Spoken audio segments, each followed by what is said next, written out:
Les pacients amb càncer de mama que participen en teràpies de grup tenen menys recaigudes i, si recauen, ho fan més tard que la resta.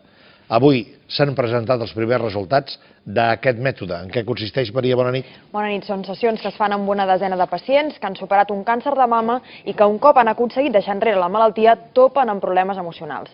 Tenen que el tumor reaparegui, arrosseguen problemes físics arran dels tractaments, tenen dificultats per reincorporar-se a la feina i se senten incompreses. La teràpia les ajuda a recuperar la seva vida d'abans del càncer. Aquestes sessions prenen cada cop més força perquè en creixen les supervivents.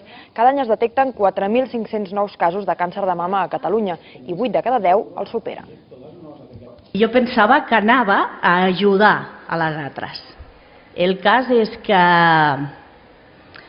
estic convençuda que la més reconfortada, la més ajudada va ser jo, perquè sóc una dona diferent des que vaig anar a les teràpies. Pot facilitar la reincorporació laboral fent que el temps necessari per reincorporar-se sigui més curt. Són dades que a nivell sanitari són cabdals, ja que el temps que triga alguna persona a reincorporar-se laboralment té un cost sanitari i social molt alt.